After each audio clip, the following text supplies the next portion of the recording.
utakanzikika utama ino yawe mtima wanga utakanzikika utama ino yawe mtima wanga utakanzikika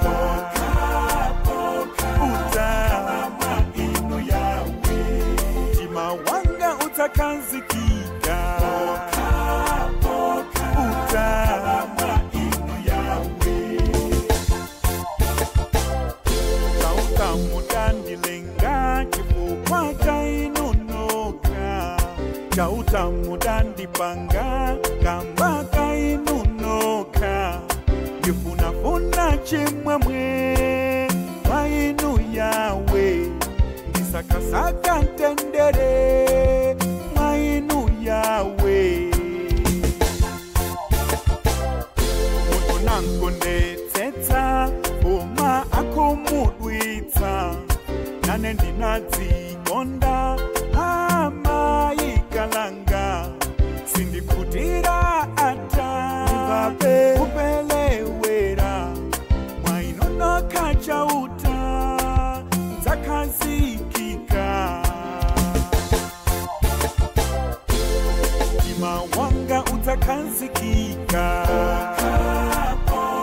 utama ino yawe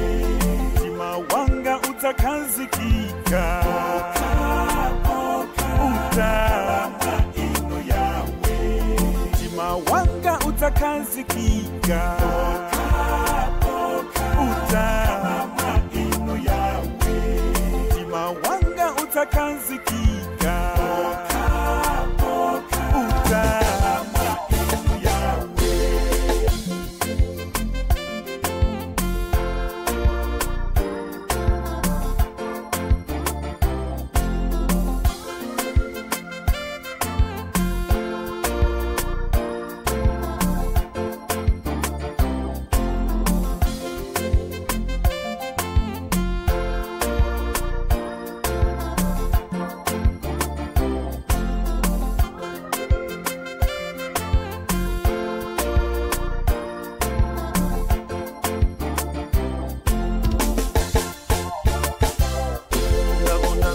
sangalatsa ine tubilanga ndakumva zokondweletsa ine mnofu wanga tuli ndijotse kawaza moyo wanga koma malo mochotsa wefuwefu sajoga ndadalira nzeru zanga ndiso mphamvu zanga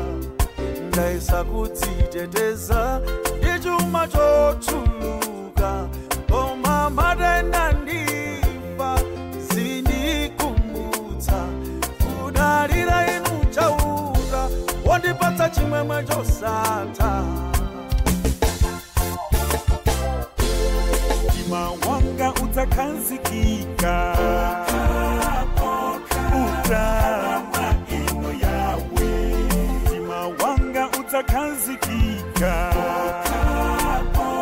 utama ino yawe mtima wanga udzakanzikika utama ino yawe mtima wanga udzakanzikika utama ino yawe ndakondetsetsa udindo omwe mudandipatsa ndakwiritsitsa mpando uja mudandipatsa koma mphamvu zimatha one Farao uja maufumu amatha wamuyaya ndikolumutseni mbuye mayesero munditeteze zona ndilimbikile nthawi zonse ntchito ndigwire koma ndisayiwale mwini wansonse